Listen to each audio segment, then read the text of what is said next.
Microbiologiste, spécialiste des maladies infectieuses, vous publiez énormément, recevez de nombreux prix. Votre réputation professionnelle s'envole rapidement. Janvier 2020, le Covid s'installe en France.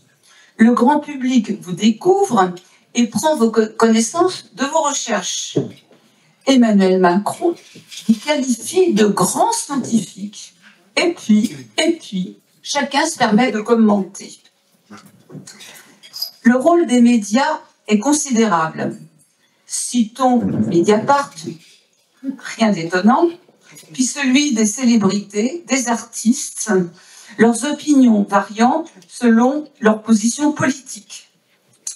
Votre très forte personnalité intrigue, mais vous aussi maîtrisez tous les moyens de communication, YouTube, articles de presse, et vous ripostez. Vous n'hésitez pas à poursuivre pour harcèlement. Vous avez publié une dizaine d'ouvrages chez Michel Lafon, dont les cold cases de l'histoire que nous découvrons aujourd'hui. Un livre surprenant qui nous permet de découvrir votre immense culture, votre humour et votre générosité. Nous vous suivons dans vos innombrables déplacements autour du monde. Vous citez abondamment vos confrères, mais aussi des écrivains qui ont décrit la transmission des maladies. Tolstoï, dans Guerre et paix, qui parle du typhus et de ses conséquences sur les troupes napoléoniennes. Voltaire, qui parle de la syphilis détectée 11 500 ans plus tôt. Vous saluez le travail des anciens, leur traitement à base de plantes et d'animaux. Vous employez le nom de génie concernant Fracastor, un chercheur du XVIe siècle qui décrivait la syphilis. Nous découvrons vos méthodes de recherche, les dents, outils précieux, allais-je dire, source de maladies infectieuses, et le tartre, précieux révélateur également, mémoire des anticorps. Diplomate êtes-vous quand vous sollicitez des prêts de dons auprès des conservateurs de musées du monde entier, leur assurant la remise en état de la dent et de la restituer sans trace afin qu'elle soit replacée intacte dans les squelettes. Vous évoquez les poux du corps et des vêtements, les chimpanzés, les gorilles, grands indicateurs de migration, tout ce que la médecine a pu pratiquer avant l'arrivée de l'industrie pharmaceutique au XIXe siècle. Jean-Dominique Michel, vous êtes anthropologue, anticonformiste, auteur de nombreux ouvrages, dont Chaman, guérisseur, médium et autorise d'un désastre, préfacé par le professeur Didier Raoult. Vous avez enquêté pendant 10 ans sur l'univers des chirurgiens à main nue que sont les guérisseurs philippins. La médecine scientifique vit dans le déni de la thérapeutique. La rentabilité financière est devenue prioritaire. Bill Gates préconise une vaccination généralisée. Son investissement personnel dans l'industrie pharmaceutique n'est pas un hasard. Dans leur rôle dans l'industrie pharmaceutique, les molécules chimiques ne sont jamais obsolètes. Toutes les découvertes chimiques dans le domaine du traitement, réalisées depuis plus de 100 ans, ont généré un capital considérable qui empêche le développement de molécules nouvelles inutiles, sauf à éliminer les plus anciennes. C'est ce qui a été fait pour de nombreuses molécules, dont l'hydroxychloroquine. C'est une bonne nouvelle. Les anciennes molécules qui fonctionnent parfaitement bien sont fabriquées maintenant par la Chine et l'Inde, qui ne paieront pas des sommes extravagantes pour des médicaments qui ne marchent pas mieux que leurs anciennes molécules. Je vous laisse la parole.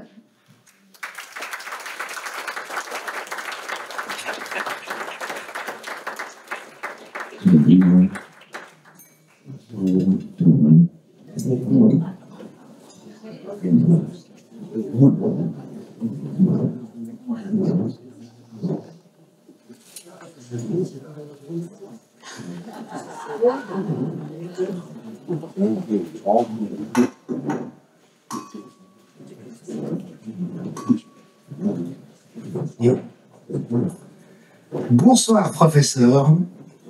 Quelle joie de vous avoir à Genève. Merci à Colette d'avoir organisé ce délicieux événement.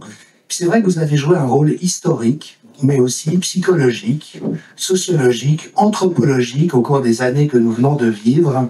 Je suis sûr que nos convives auraient beaucoup de questions à vous poser sur les 5 années de folie, tel est votre diagnostic, et je vous rejoins, que nous venons de vivre.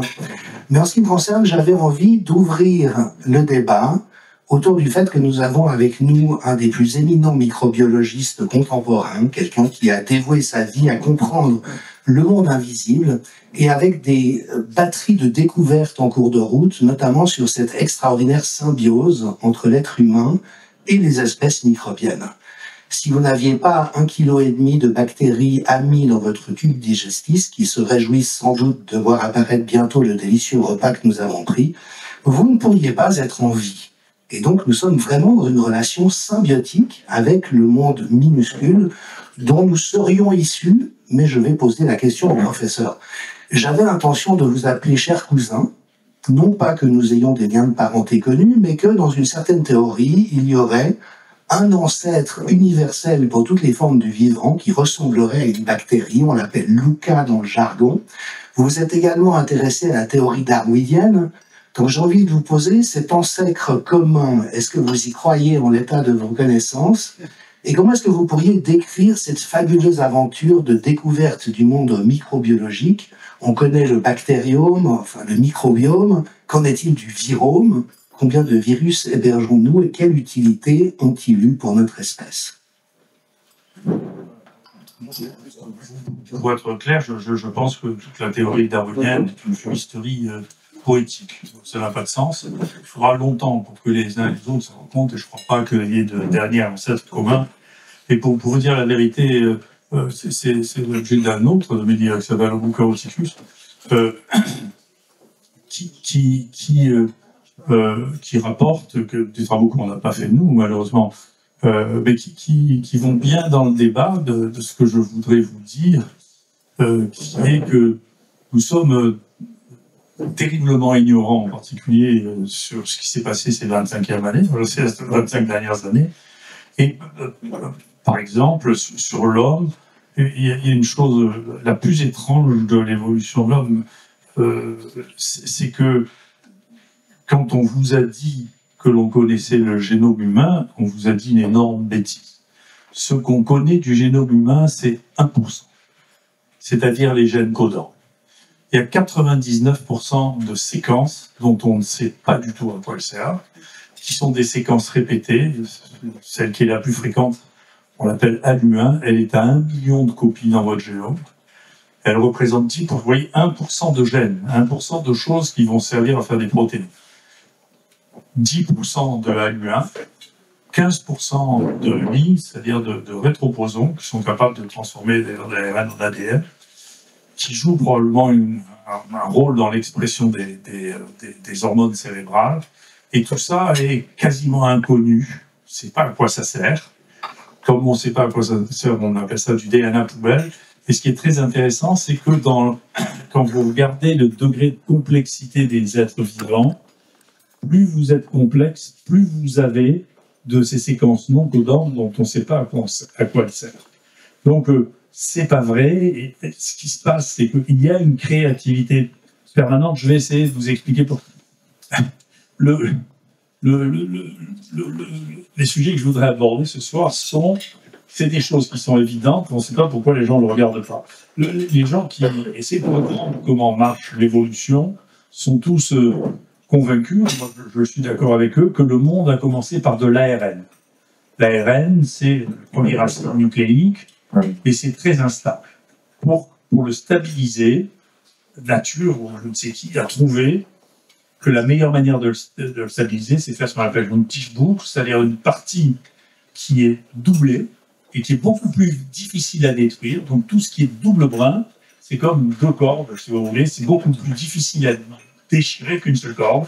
Et puis, il y a une boucle qui, elle, au contraire, peut muter facilement. Et on pense qu'en réalité, toute la source, on pense que toute la source de la variation et de la création de vie est passée par des tiges boucles d'ARN qui se transforment ensuite en ADN, qui s'assemblent, et on trouve les traces de ça dans tout ce qui est vivant. Et ça continue. C'est-à-dire que vous ne pouvez pas imaginer que, parce que ça se fait spontanément, les tiges boucles, et il y a une autocatalyse d'un certain nombre de ces tiges boucles, et vous ne pouvez pas imaginer qu'à un moment, ça s'est arrêté, ça continue. Donc il est impossible de retrouver une racine donnée à tout ce qui vit, c'est pas vrai. Ça a changé tout le temps, tout le temps, tout le temps, tout le temps. Et ça a disparu. Le débat que Darwin a gagné pour un moment, c'est un débat dans lequel il s'est entièrement trompé. On sait bien, d'ailleurs, bien que tous les gens qui s'intéressent à la vie sur Terre sont en train de voir qu'on est en train de vivre la 6e disparition brutale de la biodiversité. Et le plus grand adversaire des évolutionnistes, c'est la théorie de l'évolution est née de la découverte des fossiles. Et il y avait ceux qui disaient les fossiles sont nos ancêtres, ce qui est une énorme bêtise. On va dire, bon, les dinosaures ont disparu, ils n'ont pas de descendants du tout. C'est pas vrai du tout. Ce qui s'est passé, c'est des mélanges permanents. Vous savez, cette vision darwinienne a fait que pendant des dizaines d'années, on vous a raconté, peut-être que certains d'entre vous le croient encore, malgré la génétique, qu'il y avait un homme qui était sapiens, et puis un sauvage qui était néandertal, mais je veux vous dire qu'ici, il n'y a que des descendants de néandertal. Avec le paléontologue du Collège de France, M. Pic, qui faisait un long truc en expliquant pourquoi l'Homo sapiens avait pris le dessus sur néandertal, avec une fantaisie qu'on a racontée pendant 30 ans.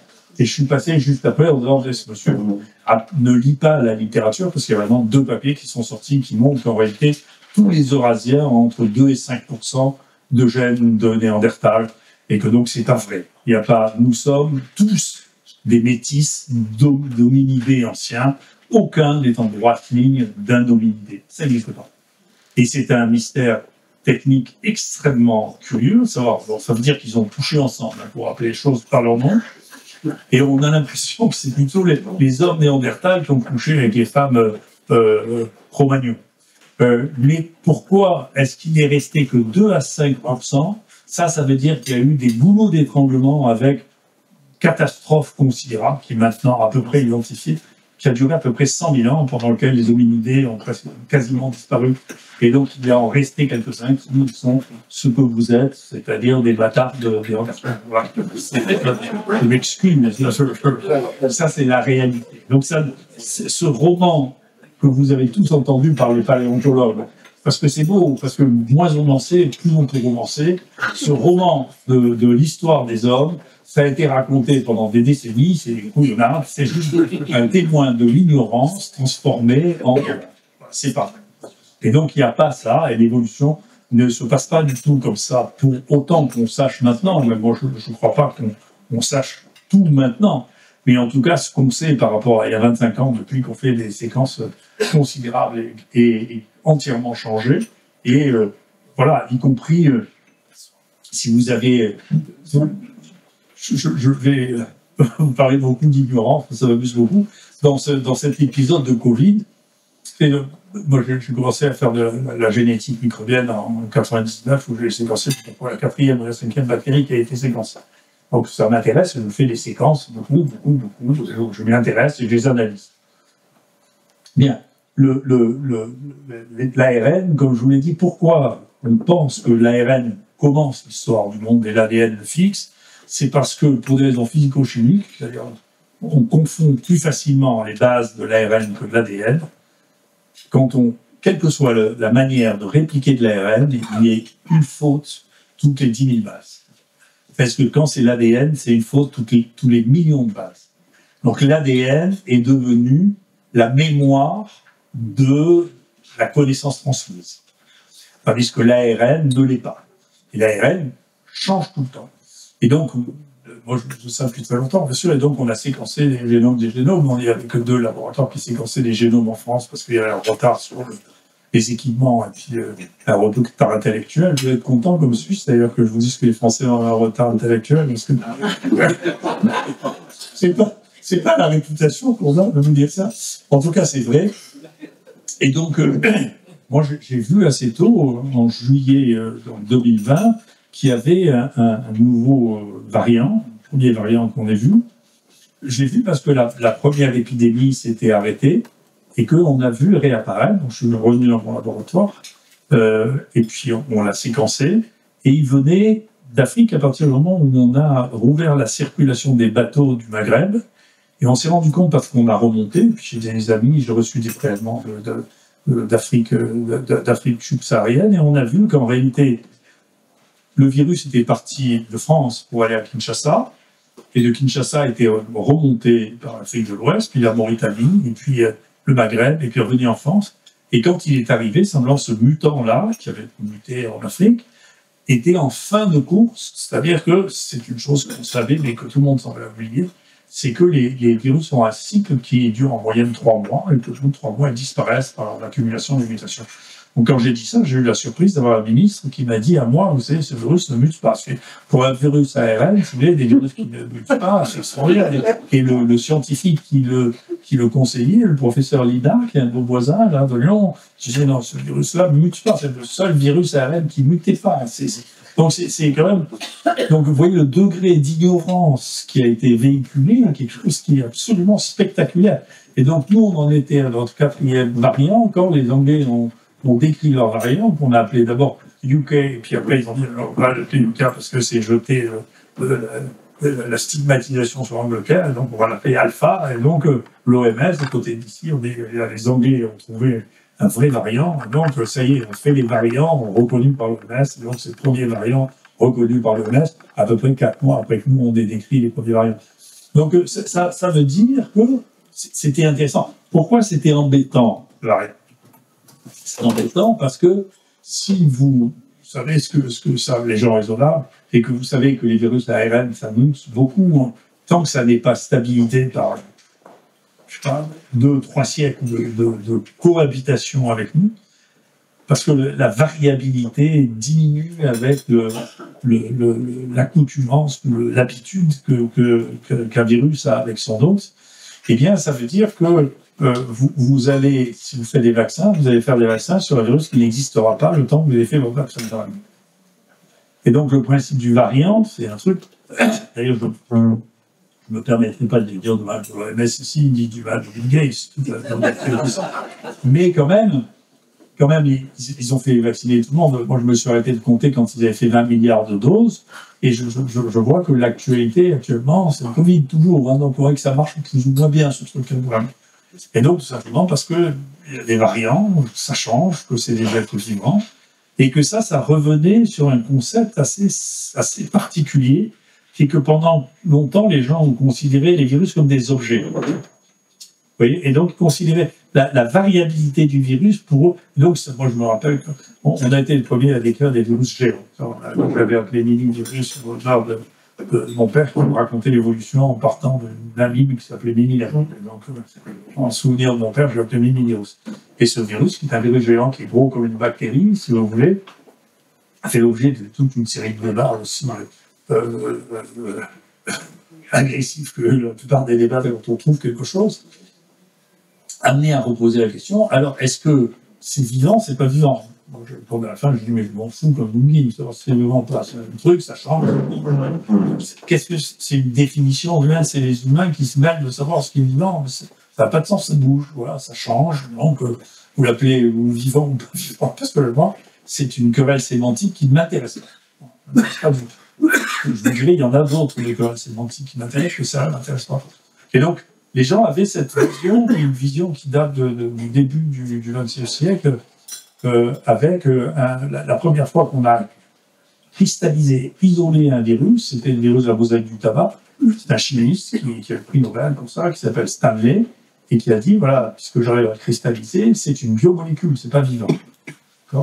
Et donc, depuis ce temps-là, une partie importante des virologues a considéré ça, et ça a mené, ça a des conséquences, hein, parce que ce que je vous disais sur l'homme qui croit que Néandertal, c'est un débris qui a été éliminé par les intelligents, alors qu'il avait une capacité cérébrale plus élevée que les Cro-Magnons, hein, Néandertal.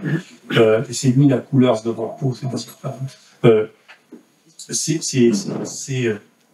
Les virus ont donc une capacité adaptative et des capacités de multiplication considérables.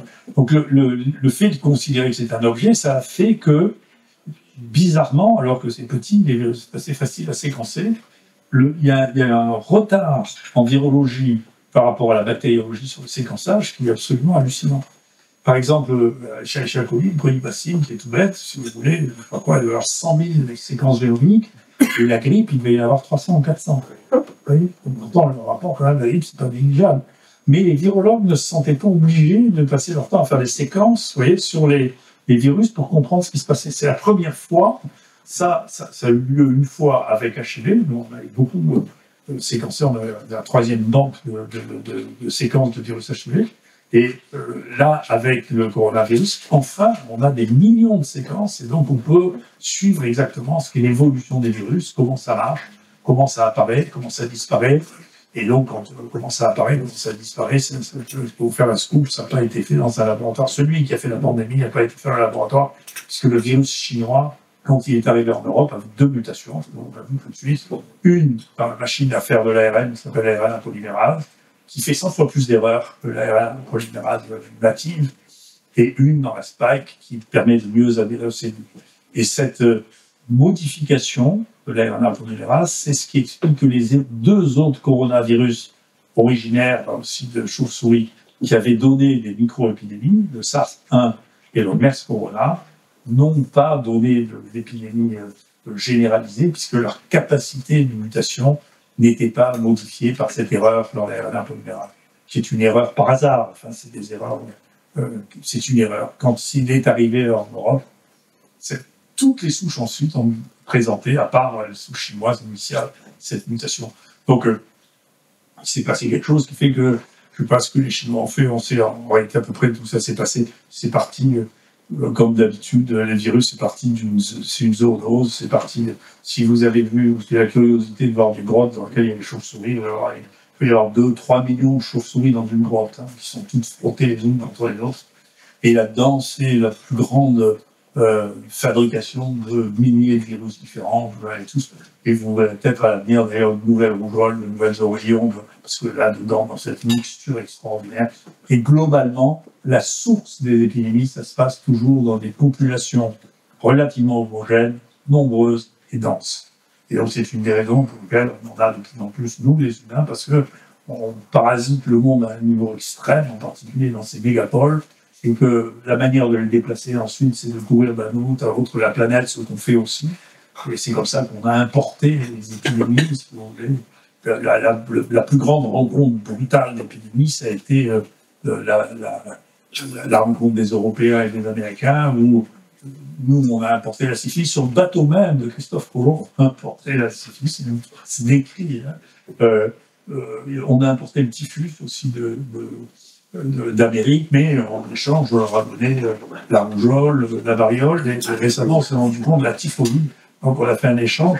On était très bons, nous, en Europe, avec les élevages, donc on leur a donné. Il n'y avait pas de chevaux. Donc, il ne faut pas vous imaginer quand vous voyez des Indiens et les chevaux, il n'y a pas de chevaux, c'est une dizaine de chevaux espagnols qui ont entraîné une explosion des chevaux en Amérique, qui sont devenus des choses dont vous croyez que les Indiens avaient des chevaux. Il n'y avait pas de chevaux. C'est venu d'Espagne, mais il n'y avait pas de moutons non plus. Mais eux nous n'ont pas tellement importé d'animaux, mais ils nous ont importé des légumes. La plupart des légumes que vous mangez, bien sûr, sont venus d'Amérique, les tomates, les pommes de terre, le maïs, les haricots. Ça, c'est venu d'Amérique, ça n'existait pas ici. Donc, quand on vous dit que c'est de la médecine très traditionnelle ancienne, ça vient du XVIIIe siècle, on ne sait pas mieux. Donc, ces échanges-là, qui sont les cultures qui sont échangées de continents qui étaient distants, ont permis d'échanger les virus, les bactéries, les animaux, les plantes, tout ça. Et l'homme s'est mis à manipuler tout ça, et à peu près 80% du vivant visible actuellement est domestiqué par l'homme. Ce qui pose une vraie question, c'est donc pour ça il y a une baisse de la biodiversité qui peut être due à ça, pas exclusivement parce que c'est la 6e baisse brutale de la biodiversité que l'on note dans l'histoire de la Terre. Donc les autres fois, on ne sait pas ce qui s'est passé, c'est passé une comète, c'est passé globalement l'effondrement de la biodiversité qui fait fossile, des choses qu'on ne connaît pas, si vous voulez, c'est le 6e dans lequel on est au milieu là, et là, effectivement, ça va extrêmement vite. Mais les arbres qui persistent, les animaux qui persistent, tout ça, vous savez, 80% des mammifères sur la surface de la Terre, ou 90% sont des animaux d'élevage, 80% des oiseaux sont des animaux, des volailles, c'est ça. Les plantes, c'est pareil. Donc les poissons, on a pareil, les poissons d'élevage, les poissons naturels. Donc c'est le monde tel que nous l'avons entièrement modifié.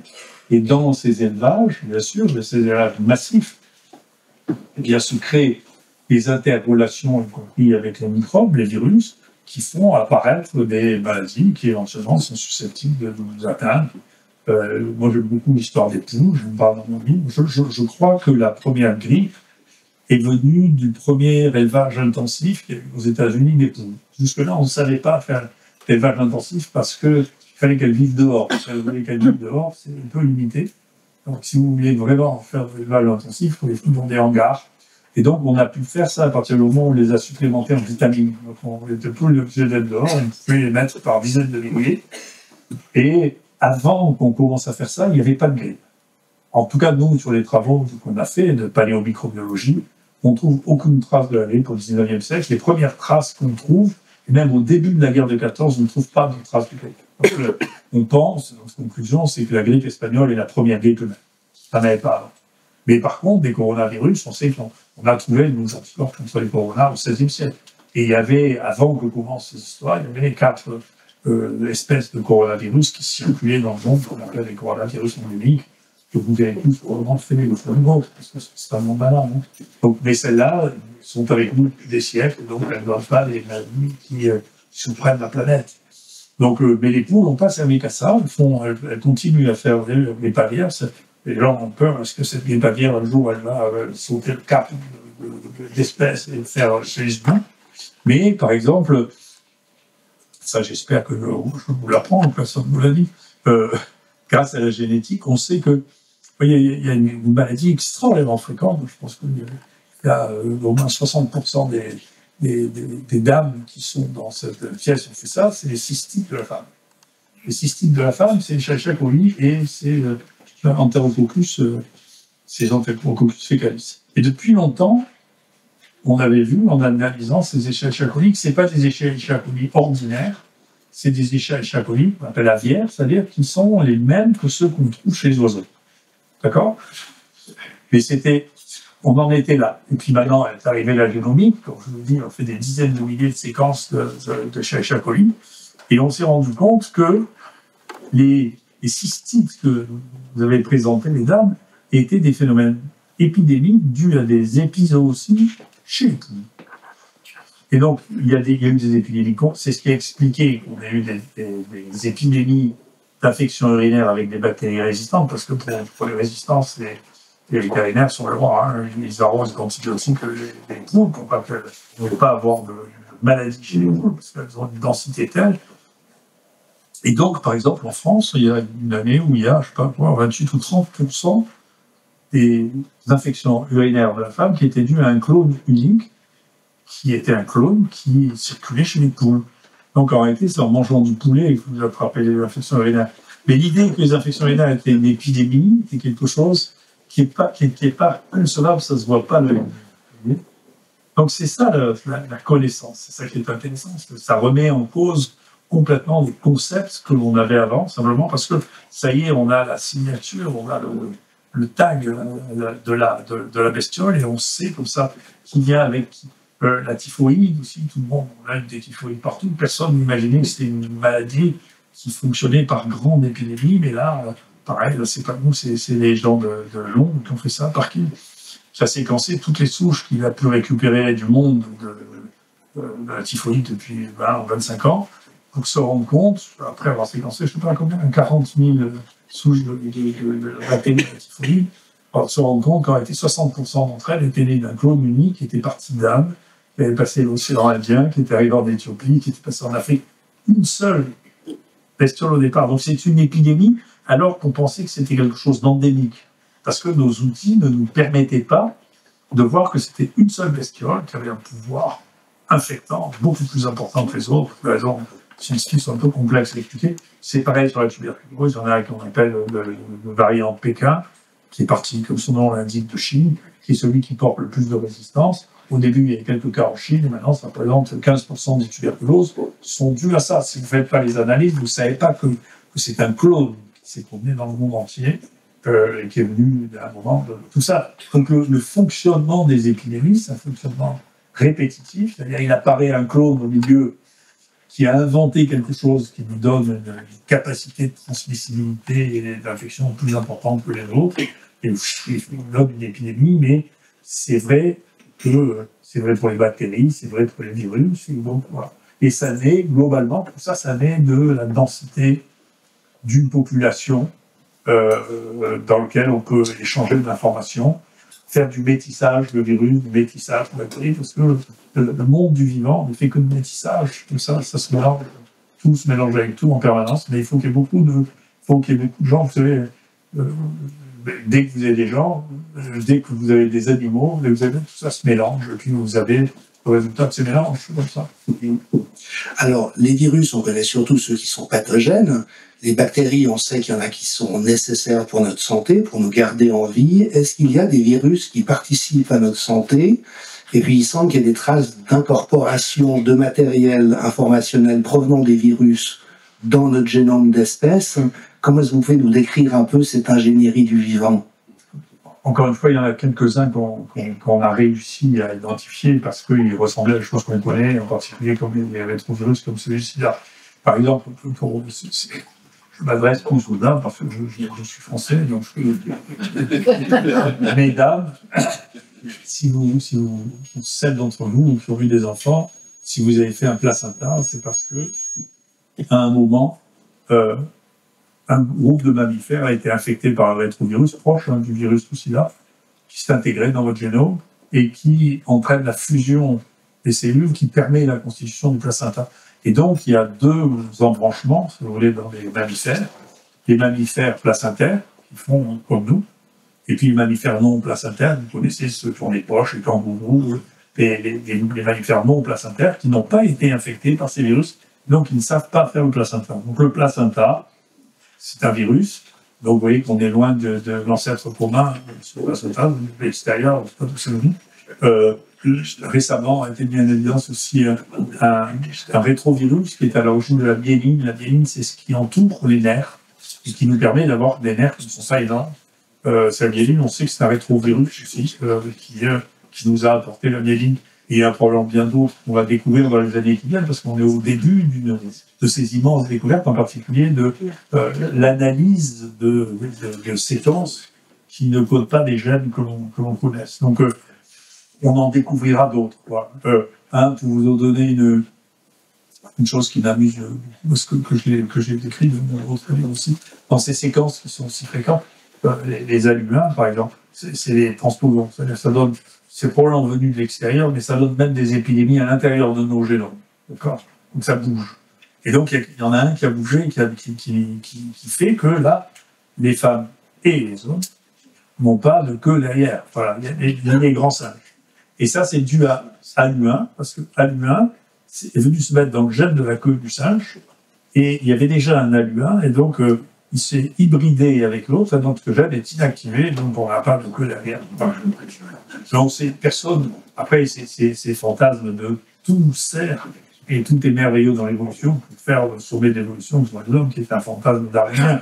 Enfin, on ne sait pas si on ne serait pas mieux avec une queue derrière pour s'approcher. On n'a pas essayé. Il faudrait donc arrêter les alugas pour voir si les humains avec une queue derrière sont plus habiles ou moins habiles, si vous voulez. Tout ça, c'était juste parti quand même pour repartir. Parce que quand même, l'homme, c'est le sommet de la création, et donc toute l'évolution doit amener à l'homme qui est le sommet de la création. Et voilà.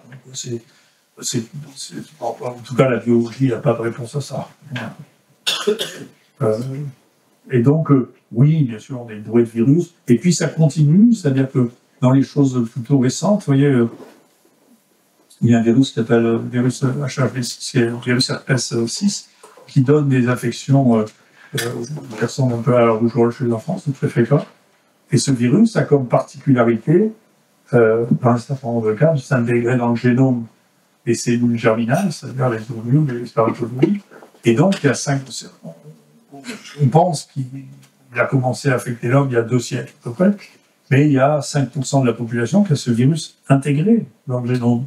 En gros, nous avons ceux qui ont ce virus dans leur génome, eh bien, ils ont un grand-parent qui a un virus, donc ils ne sont pas un ancêtre unique, qui est HHV6, d'accord.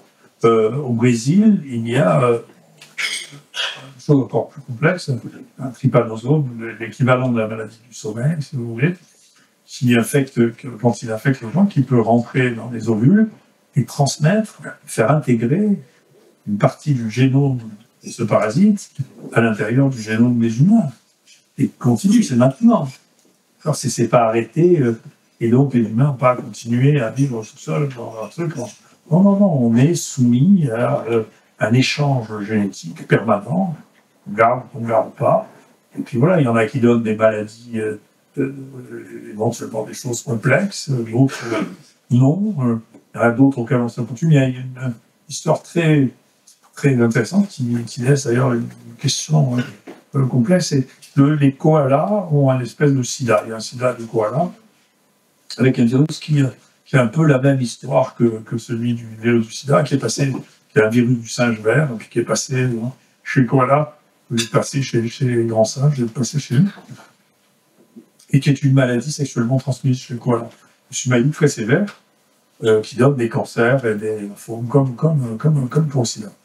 Et à un moment, on a même pensé que toute la population des koalas allait disparaître. Comme à un moment, on a pensé que la population humaine allait disparaître avec le sida. Et puis, de manière très intéressante, il y a 2 zoos, il y a des koalas en élevage aux États-Unis, à San Diego et à San Francisco. Et dans un des élevages, les koalas n'ont plus été malades. Et ce qui s'est passé, parce que vraiment, il faut continuer à être malade, il fallait soigner, il fallait essayer de trouver.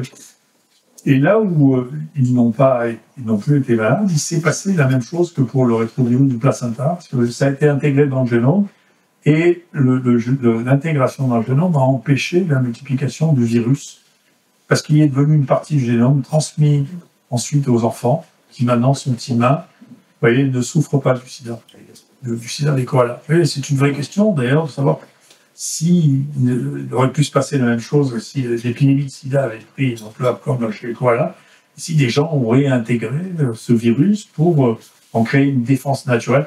Nous, on appelle la différence, c'est un phénomène immunitaire récent que nous, on appelle le cannibalisme, qui a valu le prix Nobel, une chercheuse française très brillante, avec la pensée, qui montre qu'un des moyens de défense des êtres vivants, c'est de manger une partie du génome de son ennemi. Et le fait de le manger, elle le mange et elle le met dans un système qui va permettre de reconnaître l'ennemi par hybridation et de le détruire. Alors vous pouvez vous battre contre quelque chose que vous connaissez, vous ne pouvez pas vous battre contre quelque chose que vous ne connaissez pas.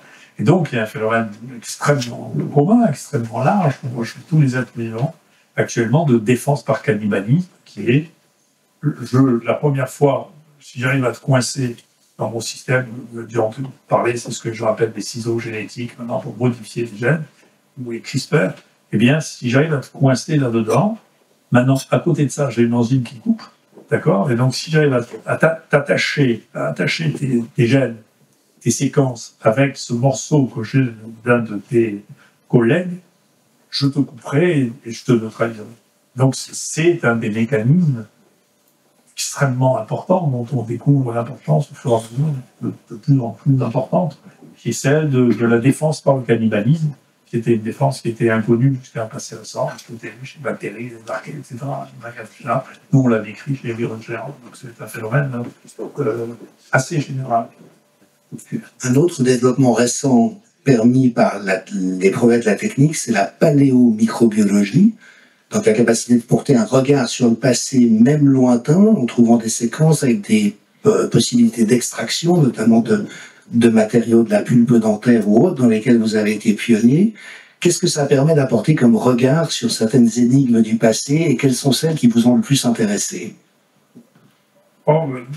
Déjà, si vous voulez, on a été, enfin, encore une fois, vous savez, à chaque fois que vous êtes le premier à trouver quelque chose, vous êtes empoisonné. Les gens détestent ça. C'est comme ça, après, le temps passe, puis, ou les gens l'oublient, ou ils disent ça et ça. Donc, nous, les premiers travaux qu'on a fait là-dessus, c'était des travaux qui ont été incroyablement critiqués. Dans Wikipédia, pendant 17 ans, on a dit qu'on s'était trompé. Pendant 17 ans, dans Wikipédia, on a dit qu'on s'était trompé sur notre premier travail de paléomicrobiologie sur la peste. Hein. Donc, il a fallu 17 ans, puis à la fin, il y a eu 7, 8 équipes qui ont fini par trouver ça. Puis quelqu'un a fini par faire un magnifique papier dans Nature. Ça a été reconnu, mais il n'a cité aucun des 17 papiers qui avaient été publiés avant. Il ne faut pas croire que les scientifiques sont des humains plus corrects que les non-scientifiques. Ils sont pareils, c'est les mêmes. Il n'y a pas une race de scientifiques. Les humains, ils sont méchants, jaloux. Tous, c'est les humains. Enfin. Et donc, parmi les choses qui ont été très, très, très intéressantes, là, c'est des gens qui... C'était pas... Nous, quand on a continué à regarder là-bas, moi, j'ai fait ça par là, comme beaucoup de choses qu'on a trouvées. Je pense que la chance joue beaucoup de rôle dans la découverte. Parce que les choses auxquelles vous pensez à l'avant sont probablement pas très importantes. C'est quand vous vous y attendez pas que vous trouvez des choses importantes. Et donc nous, j'avais une chance, j'avais un dentiste, je ne savais pas quoi faire, qui était en master chez moi, et il travaillait que 2 jours par semaine, il le tout le temps, il gagnait sa vie en tant que dentiste. Donc il voulait faire de la biologie moléculaire, c'était très bien. En fait, il n'avait pas beaucoup de temps pour le faire. Et donc j'ai eu un jour un copain qui était anthropologue, et puis on avait fait un tunnel à Marseille, sous la Major, et a découvert le charnier de la peste de 1720. Alors il est arrivé avec un carton chez moi de crâne et d'os, en disant « Regarde, est-ce que tu peux montrer que ça fait la peste ?» Donc c'est comme ça que ça a commencé cette histoire. J'avais mon dentiste, bon, je ne savais pas quoi fiche, j'avais des crânes avec des dents, je lui ai dit « Écoute, tu vas regarder dans les dents. » Et donc c'est devenu tout un champ. Et donc, c'est devenu une des plus grandes sources d'ADN ancien, hein, c'est la plaque dentaire. Mais il fallait avoir un dentiste parce que pour couper une dent en deux, c'est un métier quand même, hein, donc c'est un truc à part. Et donc, ça a marché, et maintenant, des images aujourd'hui, d'ailleurs, on est séché dehors, il y a des dents de 2000 ans dans lesquelles la pulpe dentaire, c'est un peu comme, c'est la même constitution que la rate. Okay, donc, c'est un organe hyper vascularisé, donc il y a une truc de sang, et quand on meurt, il y a un tout petit canal de la pulpe dentaire qui se ferme et ça reste à l'intérieur. Et dedans, on retrouve toute la forme, on trouve des globules rouges, on trouve des globules blancs par microscopie électronique 2000 ans après. Donc c'est un sanctuaire génétique extraordinaire. Et nous, quand on est ça, les gens, il y avait une théorie, mais c'était qu'est-ce que vous voulez faire? Toute ma vie, je me suis disputé contre les théoriciens face à l'empirisme, à la pratique, hein, qui disaient que l'ADN ancien ne pouvait pas rester, que l'on ne pouvait pas avoir de morceaux d'ADN ancien de plus de 100 bases. Et donc, ils me disaient, non, c'est contre la théorie, c'est pas vrai. C'est très intéressant, c'est très particulier à l'homme, hein, cette manière de croire plus aux théories qu'à l'observation. Et je vais vous en dire une, tiens, d'ailleurs, voilà, qui est un point sur lequel je me suis beaucoup amusé ces derniers temps. C'est l'espérance de vie, c'est le Covid qui a attiré mon attention sur l'espérance de vie. Est-ce que vous avez une idée de ce qu'était l'espérance de vie au XIXe siècle?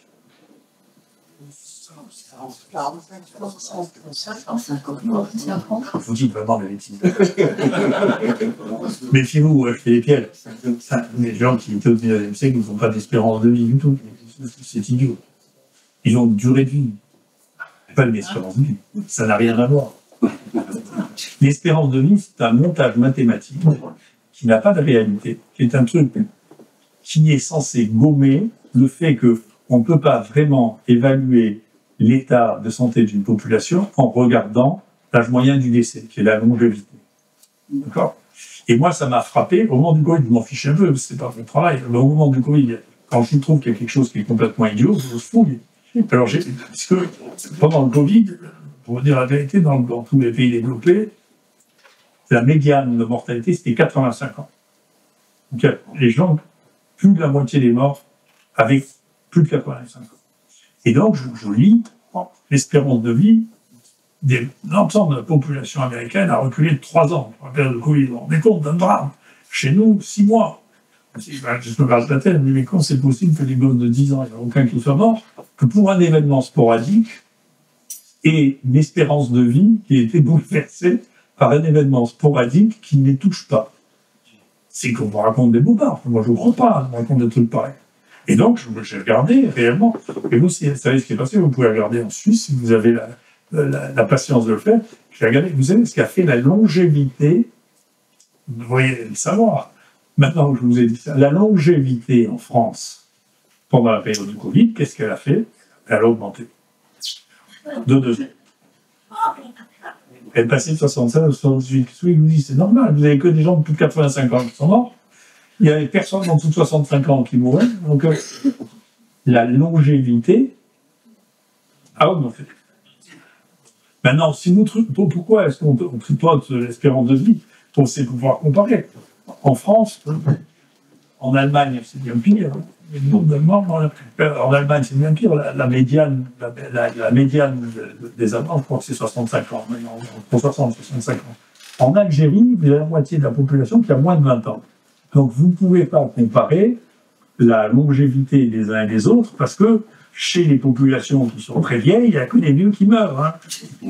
Et donc, vous ne pouvez pas la comparer à l'espérance, à la longévité théorique des gens qui ont une population très jeune, qui vont mourir dans les accidents, ou qui ont une natalité importante parce qu'ils font plus d'enfants, que ceux qui font plus du tout d'enfants et qui ont plus que le sommet, c'est le Japon, là, ils en sont à 0,8 maintenant de trucs, alors là, vous pouvez y aller que, effectivement, la durée de vie est apparente et très longue parce qu'il n'y a plus que les sujets âgés. Il ne faut plus d'enfants. Il ne peut plus y avoir d'enfants. On ne peut plus diminuer la longévité. Donc, c'est pas vrai. Vous voyez, c'est quelque chose qui... Tout le monde prend, vous voyez. Et donc, si vous ne voulez pas être blessé, je m'excuse de vous ai blessé, vous voyez bien que de parler de l'espérance de vie de gens qui sont morts il y a 100 ans, ça n'a pas de sens. Mais vous trouverez ça partout. Et si vous voulez avoir la vraie longévité, je vous assure, vous pouvez... Moi, j'ai torturé l'intelligence artificielle, il me donne à chaque fois, non, l'espérance de vie. Si vous regardez la longévité sur Google, il faudra passer 10 pages pour que vous puissiez commencer à avoir des données. Donc, les données réelles ont disparu en très très grande partie pour être remplacées par des modèles mathématiques pour vous expliquer la vie à votre place. Voilà. Donc, c'est intéressant, vous voyez. Et pourtant, c'est quelque chose de simple, ça. Vous voyez, je ne sais pas, tout le monde peut comprendre ce que j'imagine. Hein. Ça n'a pas de sens. Voilà, ça n'a pas de sens, mais on le dit, tout le monde le prend. C'est une chose étonnante, vous voyez. Moi, j'ai eu la même chose. Je ne croyais pas que ça allait arriver. Quand on a commencé à utiliser, moi, j'utilise l'hydroxychloroquine depuis une trentaine d'années pour traiter 2 maladies infectieuses, donc je suis devenu spécialiste. À ces doses-là, qui sont les mêmes doses que prennent les gens qui prennent, il y a des millions de gens qui prennent ça pour la polyarthrite rhumatoïde, des millions de gens qui prennent ça pour le lupus, à cette dose-là. Et je ne veux pas parler de ce que l'on a donné en Afrique comme chloroquine, hydroxychloroquine. L'année où on a distribué le plus, il y a eu 6 milliards d'ordonnances de chloroquine et d'hydroxychloroquine dans l'année. D'accord? Vous parlez d'un médicament courant, alors c'est un de 2 ou 3 médicaments qui a été le plus prescrit dans l'histoire de l'humanité. Très bien, nous on fait un truc, et il sort un papier là, qui a mis le feu, hein, qu'on a appelé Lancet Gate, mais qui a très bien marché. Hein, c'est la preuve qu'on peut raconter un mensonge absolument énorme, le faire gober en tout le monde, et après on ne peut plus revenir dessus. Donc ils disent, il y a 10% de morts avec l'hydroxychloroquine, vous vous rendez compte? Nous, la dernière année où c'était livré sans ordonnance, qui est 2019, on avait distribué 66 millions de comprimés. Et personne ne s'était rendu compte qu'on en mourait. Hein. Donc, le directeur de l'OMS a été éthiopien. Si vous voulez me faire croire qu'il n'a pas bouffé de la chloroquine toute sa vie, je ne vous crois pas. Hein. C'est pas vrai. Hein. Y compris parce qu'en Éthiopie, le paludisme qui persiste, qui est dû à Vivax, il serait toujours avec la chloroquine. Hein. Donc, comment quelque chose qui est aussi évidemment faux, ça fait que dans les 24 heures, le président de l'OMS dit qu'il ne faut plus faire aucun essai, on interdit tous les essais sur les vaccins. Le ministre de la Santé dit on interdit tous les essais et les études qui sont en cours sont interrompues dès ce jour-là. D'accord? Et on ne reviendra pas dessus, parce que dire qu'on s'est trompé, qu'on est trop con pour lire une analyse faite qui était ridicule, si vous regardez cette analyse, cet article, après, heureusement, les Anglais d'Oxford ont commencé à râler, on peut être un peu fou de dire que ce médicament le plus facile du monde, qui tue 10% des gens, vous êtes tout fou.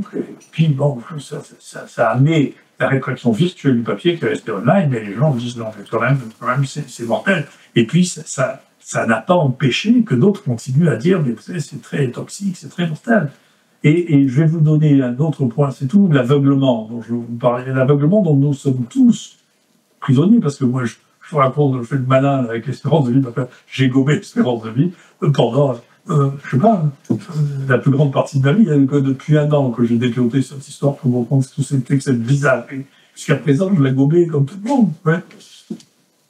Qu'est-ce qui se passe? Qu'est-ce qui fait qu'on est aussi peu lucide devant des choses qui sont devant nos yeux? C'est une chose qui est très troublante. Hein.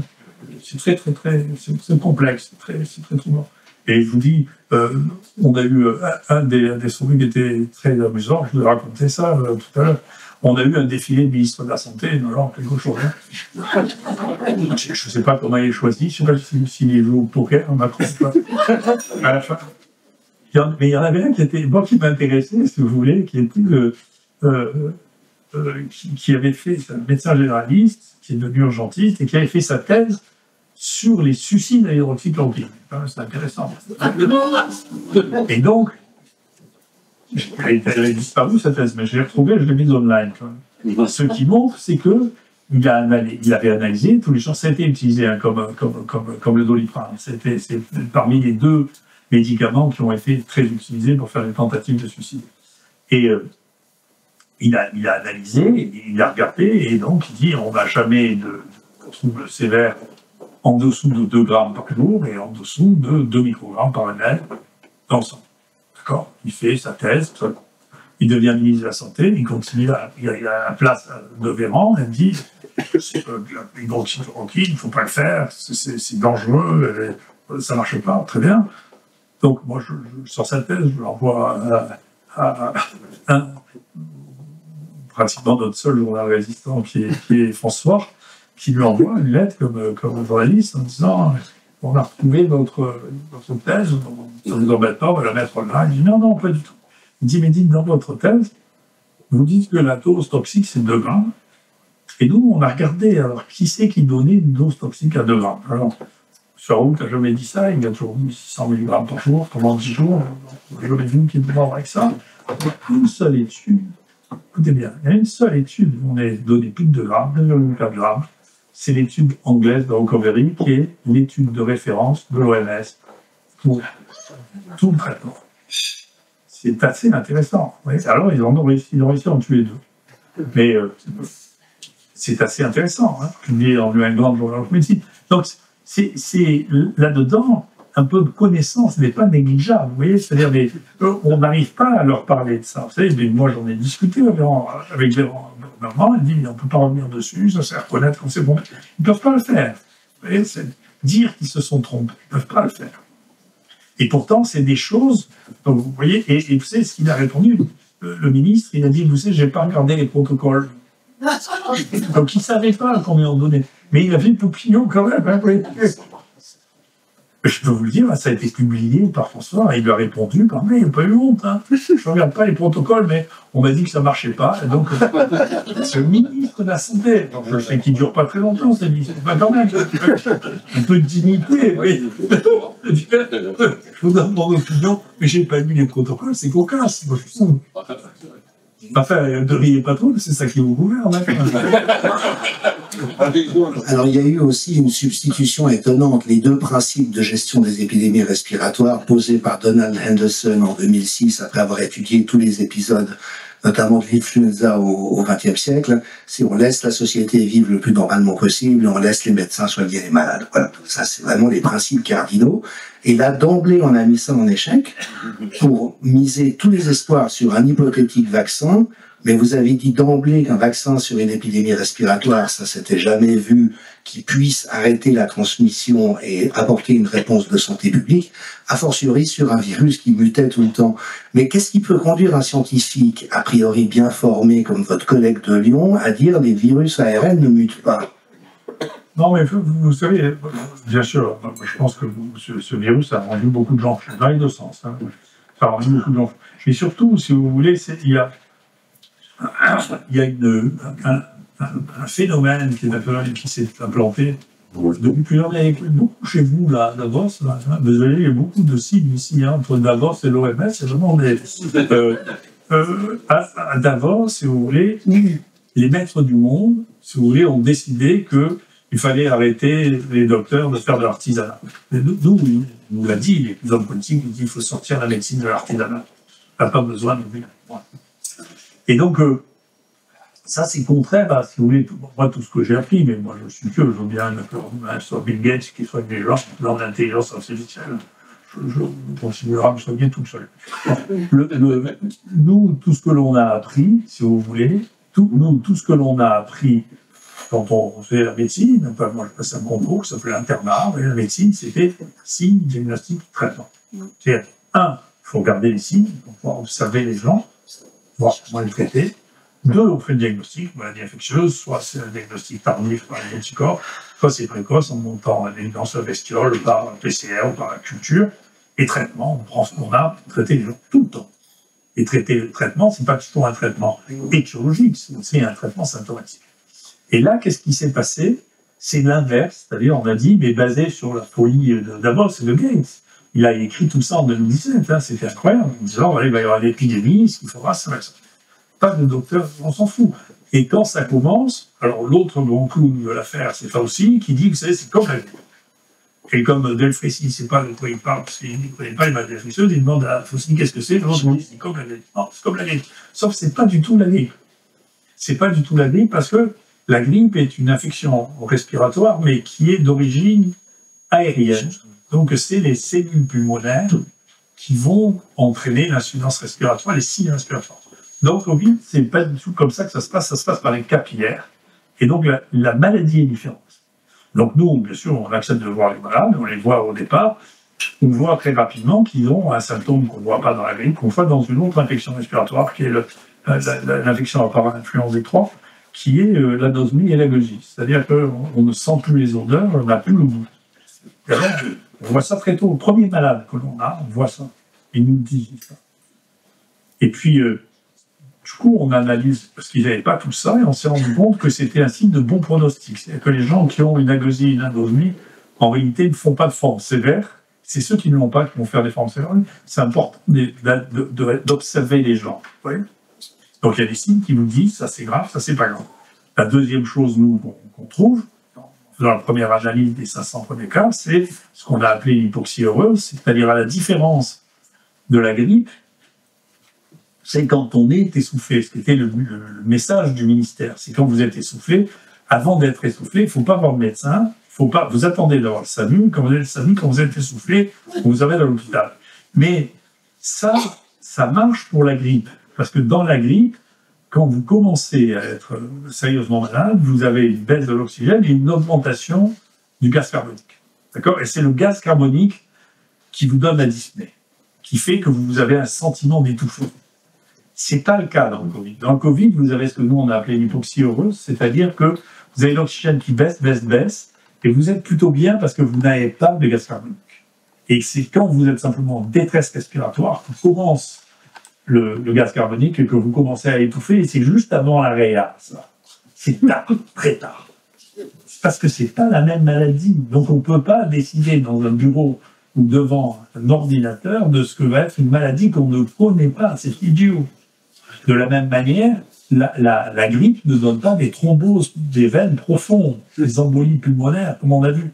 Et quand on les a vues, bien, on a commencé à détecter les hypercoagulations dans des dédimères en donnant des anticoagulants pour que les gens ne fassent pas des embolies. Il faut soigner les gens.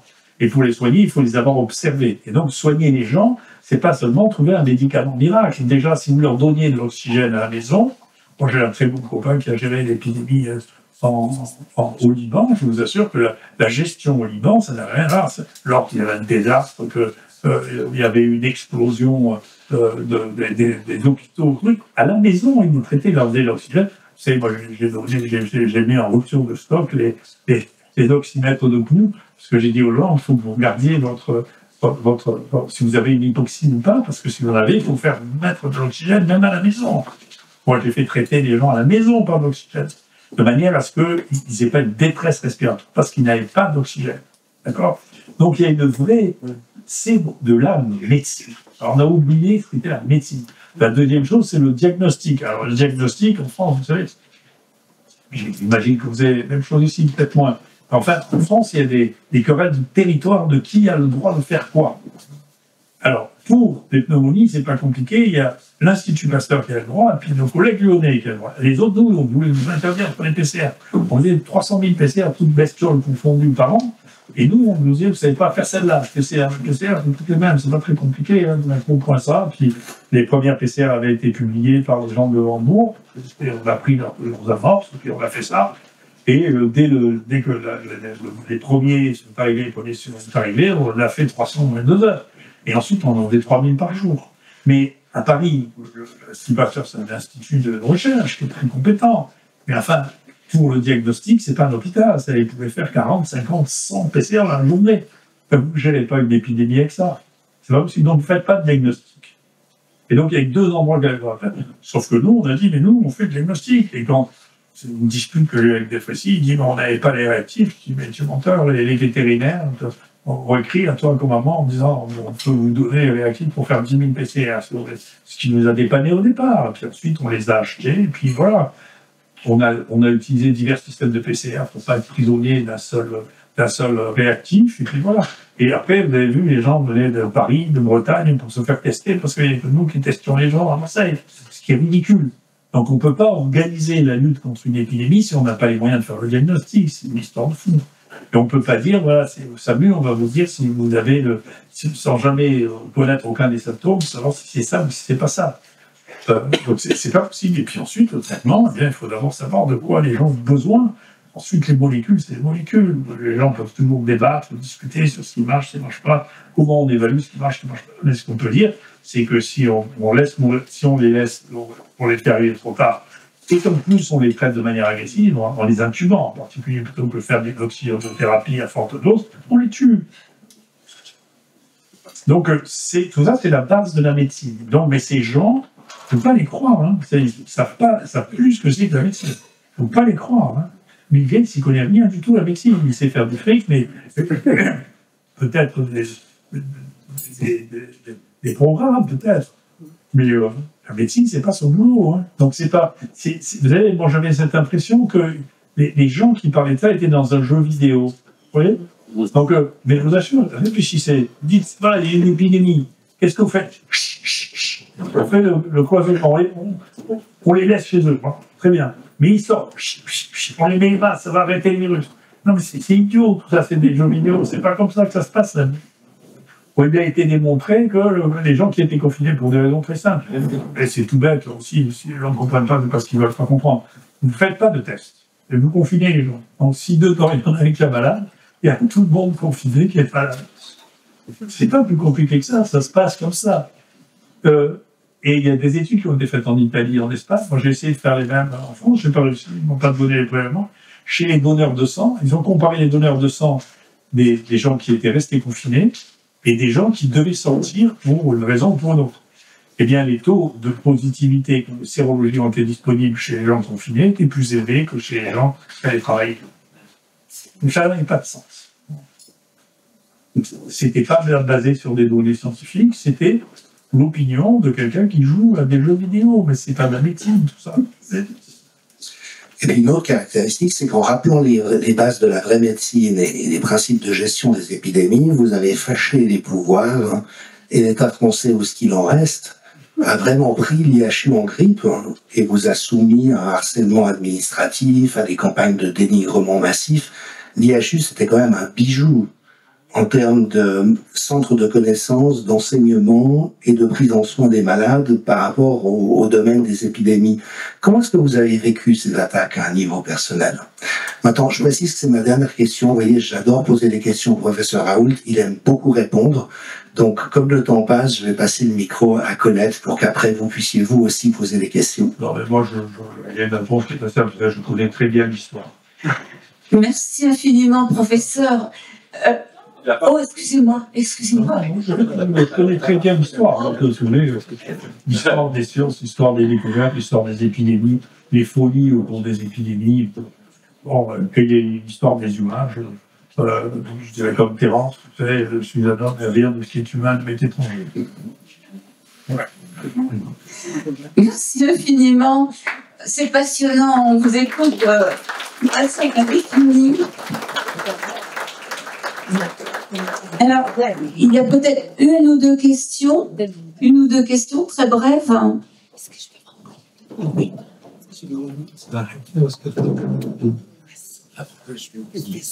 Barbara Metli, je suis médecin. J'avais adoré votre livre. Vous avez écrit avant le Covid sur les vaccins. Et j'avais été très surprise quand vous avez posé vos étudiants la question qui est pour les vaccins? Il y en avait une partie qui avait levé la main. Qui est contre? Une autre partie avait levé la main. Et vous avez dit, en gros, vous êtes tous cons. J'aimerais savoir maintenant, qu'est-ce que vous pensez de la vaccination? Je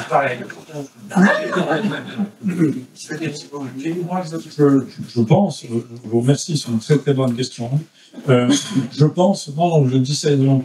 Je pense que le fait d'avoir transformé la vaccination plutôt qu'un outil, si vous voulez, de prévention ou individuel ou de contrôle des épidémies en religion est un truc de fou. Je suis ni pour ceux qui sont... Moi, je me suis battu quand j'étais au ministère. J'ai fait une énorme bêtise en arrêtant le vaccin contre l'hépatite B. Il a fallu 20 ans pour que ça revienne, si vous voulez, parce qu'il y avait un type qui... Il y avait eu 40 millions d'injections dans l'année, et donc sclérose en plaques est une maladie fréquente. Il y a eu des coïncidences de pousser de sclérose en plaques, et donc en France, on a inventé que la sclérose en plaques était due au vaccin de l'hépatite B. Personne ne trouvait ça partout dans le monde. Et moi, quand je suis arrivé au ministère ce soir-là, donc on parle de 2002, j'avais dit au ministre, François Mattei, tu sais, il faut que tu fasses faire venir une équipe internationale, parce qu'on est les seuls au monde à dire ce truc-là, de manière à revenir sur le truc. Et dès que j'ai dit ça, son cabinet, qui était le cabinet qu'il avait hérité de Kouchner, a dit vous ne pouvez pas demander ça à Raoult, il est du lobby pro-vaccin de l'industrie pharmaceutique, rien que moi, vous voyez. Donc, vous voyez, et à l'époque, c'était intéressant, si vous voulez, c'est à l'époque, je le raconte dans ce livre, donc si vous l'avez lu, vous l'avez lu, à l'époque, ceux qui étaient contre le vaccin étaient ceux de gauche. Kouchner était plutôt opposé au vaccin. Pour l'arrêter, il avait beaucoup de retard. Moi, j'ai fait des dossiers de santé publique parce que la France avait du retard sur le vaccin Hémophilus, par exemple, ou sur le vaccin d'hépatite B. Et donc, il y avait plutôt un côté, si vous voulez, laissons faire la nature, qui allait plutôt avec les écologistes et la gauche. D'accord? Et puis, ça, c'était vrai aussi aux États-Unis. Aux États-Unis, c'était le New Age, si vous voulez, avec la Californie, dans lequel ils étaient hostiles à la vaccination. Et donc, ça s'est retrouvé avec les épidémies de rougeole récemment, parce c'était le New Age. Ils étaient contre les vaccins. Et puis, c'est pour ça que c'est toute idéologique. Moi, je ne veux pas rentrer dans une idéologie, quelle qu'elle soit. En tout cas, pas dans le monde. Et puis, est arrivé le vaccin contre l'HPV. Et le vaccin contre l'HPV, bien sûr, au départ, alors il a fallu longtemps. En France, les vaccins ont toujours un peu de retard. Donc, il a fallu longtemps pour se rendre compte que c'était pas... On savait que le cancer du col de l'utérus, c'était un cancer, une maladie sexuellement transmise. Vous savez, c'est les Italiens qui ont écrit ça en comparant les nonnes avec les filles d'alentour. Et donc, les nonnes ne faisaient pas le cancer du col et les filles d'alentour en faisaient. Voilà. Enfin, si vous ne savez pas, c'est l'histoire. Ça a été écrit en 1830. C'est une très bonne observation épidémiologique qui montrait quand même une des différences majeures entre les nonnes et les autres, c'était le nombre de rapports sexuels. Et donc, on savait, et puis les gens qui ont commencé à regarder ont trouvé toute une troupe de papillomavirus, et avant de trouver ceux qui étaient associés au cancer, Ça a été très long, ça a lu à la fin le prix Nobel, et puis il a mis au point un vaccin. Mais ce vaccin, aux États-Unis, a été vécu comme étant une libéralisation des mœurs des femmes. C'est-à-dire, c'était un vaccin qui leur permettait de coucher. D'accord? Parce que ça prévenait une MST à long terme.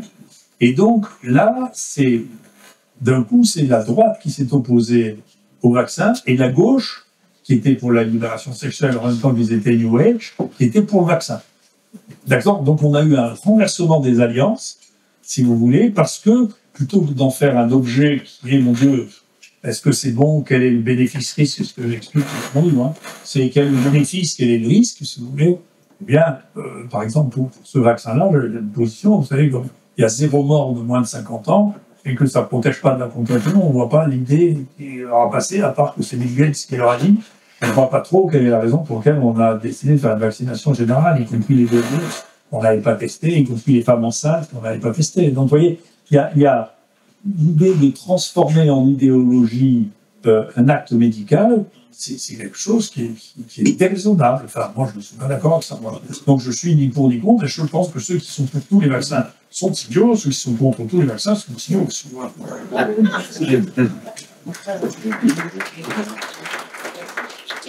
Alors, une dernière question? Et je disais idiot, hein, je ne disais pas con. Hein. Je ne parle pas comme ça. Bonsoir, professeur. Je pense que beaucoup de gens dans cette salle ont été vaccinés contre la Covid. Non? Vous n'avez pas été vacciné? Ben, moi, j'ai été vacciné. Voilà. Et je voulais savoir, parce qu'on lit aujourd'hui que j'ai lu un article il y a quelques temps qui disait ben, tous ceux qui se sont fait vacciner, 2028, vous êtes morts. Alors, qu'en pensez-vous? Encore une fois, je fais pas dans les films d'horreur, ni dans un sens ni dans l'autre. Moi, je n'aurais pas vacciné un virus dont on voit qu'il n'est pas trop méchant, Frankenstein, juste pour réanimer un peu de fois. Ni Dracula, d'ailleurs, je ne sais pas ce qu'ils vont trouver la fois d'après, l'Antéchrist, je ne sais pas ce qu'ils vont trouver comme moi la fois prochaine.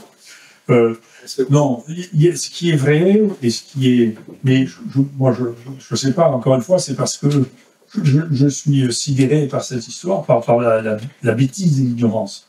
Le truc de Bill Gates de dire on va faire des vaccins en 6 mois, ça veut dire que vous ne verrez aucun des effets secondaires après 6 mois. Je ne vois pas comment on peut faire. Donc ça veut dire que vous niez le fait qu'il puisse y avoir des effets secondaires au-delà de 6 mois, ce qui est un truc de fou. C'est pas raisonnable. Ensuite, si vous voulez, il y a un truc qui est dans cette production de vaccins qui a été là particulier, c'est les changements d'échelle. Quand au début le vaccin a été utilisé, c'était de la production moléculaire. Ensuite, quand il a fallu passer à des échelles de milliards de doses, on est passé sur la bactérie, d'accord? On a foutu ça dans un plasmide avec un facteur d'initiation et un facteur d'initiation du singe. On a mis ça ensuite, on a récolté ça. On a théoriquement enlevé l'ADN, parce que de mettre de l'ADN dans une petite vésicule lipidique qui va être ingérée dans toutes les cellules, puisque c'est comme ça que ça va marcher, c'est extrêmement risqué, parce que l'ADN, ça rentre très facilement dans les noyaux. Donc nous, on fait partie des gens qui ont testé le pourcentage d'ADN dans les vaccins. Dans 2 échantillons de vaccins, il y en a pas mal. Hein. Donc on a injecté, probablement, ce n'était pas le cas dans les premiers essais qu'ils ont fait, mais quand ils ont augmenté, si vous voulez, pour passer de quelques milliers ou quelques dizaines de milliers de doses à des milliards de doses, ils ont changé de modèle. Et ce modèle-là, et la qualité, mon point de vue, des contrôles sur la présence d'ADN est devenue insuffisant parce que ils en vendaient trop. C'est devenu trop. La production est devenue trop importante pour réellement le vérifier.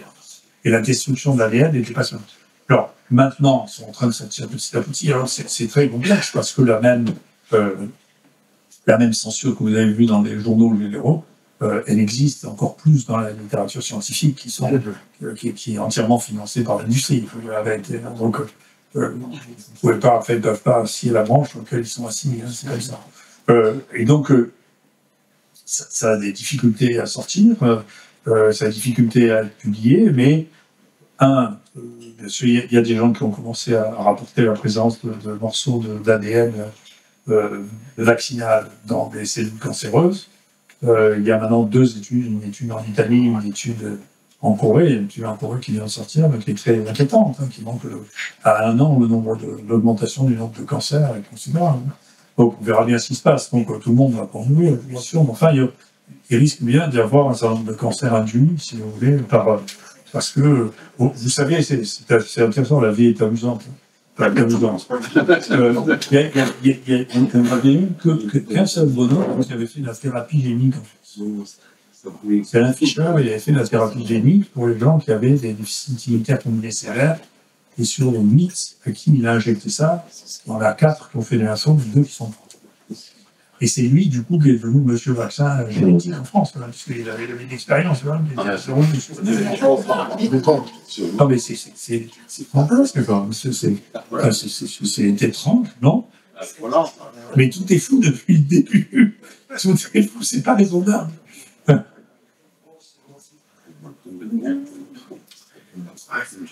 Très bien. Mais écoutez, je crois qu'on va se quitter. Merci infiniment pour votre immense culture. Merci pour votre passion que vous nous transmettez si facilement. Merci, bon Dominique. Et puis, je pense que vous pourrez dédicacer quelques livres, hein, si vous voulez bien. Merci beaucoup.